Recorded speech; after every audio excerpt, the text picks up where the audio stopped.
to Reading with Jasmine. Today we are going to continue Chapter 2 of Down Under by Erin Teagan, so let's begin. Chapter 2, Welcome to Australia. The next day we had a 22-hour plane ride. To pass the time, I read and reread a book of 5,000 Aussie facts.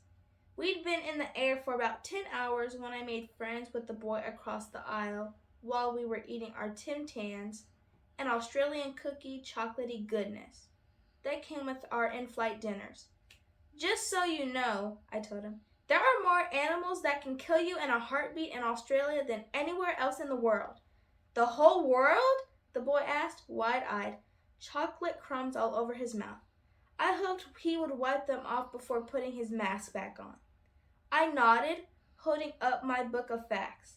They've got funnel web spiders, box jellyfish, a tiny octopus that can give you a heart attack, and something called cassowary, which is actually a really huge bird. Also, they have, I flipped to my book. Oh yeah, koikas. Are you going to any islands in Western Australia? The boy shrugged, stuffing another cookie into his mouth. Well, it says here that even though, quote, koikas look like smiling teddy bears, I showed him a picture. They can bite. I don't remember being in so much danger the last time we were in Australia, Mom said. These are real facts, Mom, I said. I turned back to the boy. Plus, did you know Australia has huge wildfires? Last year, one fire was the size of Europe. Above her mask, Mom gave me the look that meant that's enough. I stopped sharing my knowledge with the boy, but my thoughts didn't stop. Do you think that Aunt Mamie has anti-venom? I asked Mom. Because it says here there haven't been any deaths since they invented anti-venom, for funnel web spiders at least. The word is anti-venom, and I'm sure Aunt Mamie has treatments for all hands for all kids of bites and stings. Mom assured me. Living out in the bush, she has prepared for anything. That was another way I liked my great-aunt Mamie, because I like to be prepared too. My aunts live out in the wilderness, which in Australia is known as the bush. Their place used to be the Bailey farm, a big property that had been in my dad's family for generations. When my grandmother and great-aunt Mamie were girls, they lived here. After they grew up, Aunt Mamie took over the property. She turned the barn into a veterinary clinic and let the farmland go wild. Now Aunt Mamie ran the veterinary clinic, and Auntie Lynette, a scientist, was in charge of the wilderness park, where animals can live safely and be studied by college students. Look, I yanked on my mom's shirt. 2 kangaroos hopped along with us as if to welcome us to their country. It was afternoon by the time we turned onto the gravel driveway of the Bailey Wildlife Sanctuary. Auntie Lynette and Aunt Mamie were waiting for us. The car had barely stopped before we poured out of it and into their arms. Oh, we're so delighted to have you here, Aunt Mamie said, hugging me. Does it look familiar? Do you remember it from when you were 3 years old? I nodded. The big white house next to the driveway was the farmhouse where Grandma and Aunt Mamie were sisters growing up. Down a path, I could see the animal clinic. It was all familiar. I took a breath, so happy to be back. Is Bean still in quarantine I asked Aunt Mamie, taking my duffel bag out of the car. He gets out later tonight, she replied with a smile. How about we drop these bags off and enjoy a nice cup of tea on the veranda, said Auntie Lynette. I wanted to ask when we could go visit the animals at the clinic, but I waited patiently while the adults drank their tea. I sat on the steps and watched kangaroos nibbling on grass and wallabies chasing each other on the lawn. Giant ostrich like emus strolled around, one sticking its long blue neck between the rails to greet me, probably looking for a treat. I thought of Dad and how much he loved it here too. The adults talked about droughts and heat and fire seasons. Auntie Lynette, who was also a professor, was saying things like, even photosynthesis in leaves can be affected by hot, dry conditions. My eyelids started to droop. I felt a hand on my back. Want to meet the animals? Auntie Mamie asked. Yes! I stood up, shaking the sleep from my body. I thought so. I'm taking care for a little walk, Aunt Mamie called to Mom, and we hit the path to the animal clinic, just the two of us. Outside the clinic were a series of enclosures made up of wood and chicken wire. Aunt Mamie put her nose up to the first pen. "Good day, Dodger. How's my darling this morning?" she said as a black and white bird waddled up a shady corner. Dodgers are a magpie. Came in with a broken wing 3 months ago, and now he's ready for release today. Today, I said. Yes, and I'm going to miss him. Right, Dodger? She turned to me. I reckon it's the happiest and saddest day for an animal rescuer. Hardest part of the job is letting something go that you've come to love.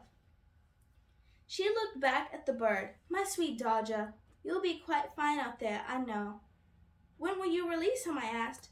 Aunt Mamie started walking again. Tonight, we'll just open his cage and let him go as he pleases. It's called a soft release. She stopped in front of the next enclosure. This is Mom, our female koala. When she came to us, she had a tiny joey in her pouch, but unfortunately, the baby didn't survive. Mom was a gray fur curled into a crook of tree, her large talon-like claws holding tight to a leafy branch. Whoa, I said. Those are some serious claws. Aunt Mamie laughed. Koalas are territorial. If she were in the wild, she'd use them for defense. Our mom, though, has barely any eyesight left and is a gentle beastie. I'm afraid she wouldn't stand much chance out in the wild. So you can't release her? Ever? I asked. She's all by herself. Doesn't she need a friend? Koalas are solitary animals. She's happy as pie up there on her own with all the leaves she can eat. Aunt Mamie patted my hand. She's got a few mates, though, she added, pointing to a spiky creature shuffling across the floor of the enclosure. What were those things called again? I knew it was an odd name. I racked my brain until it came back to me. Echidna, right? I asked. Right, Auntie Mamie said. There are 2 of them running around in here. They make the perfect companions for Mom. She stays up high and they stay low. I watched the echidna scratch its way underneath a small bush growing out of the dry and sandy floor of the pen. It looked like a hedgehog mixed with a porcupine and an anteater. Echidnas are ferocious diggers, Aunt Mamie added, starting toward the next enclosure. Will the echidna stay here forever too? I asked. Aunt Mamie shook her head. They'll eventually be released.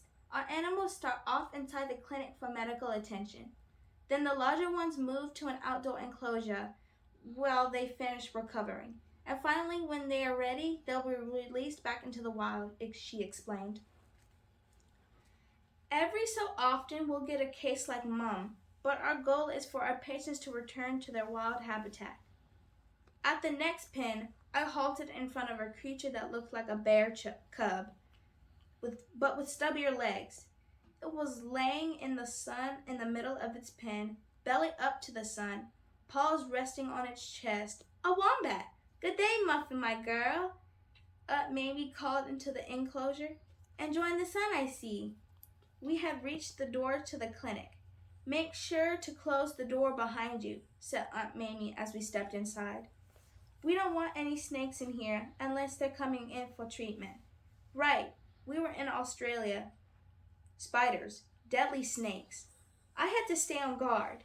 Do you have any anti-venom? I asked, trying to sound conversational. Of course we do, Aunt Mamie said, wiping her feet on the mat. But working with animals always carries risk, Kira. You can't let fear of the worst keep you from living your best.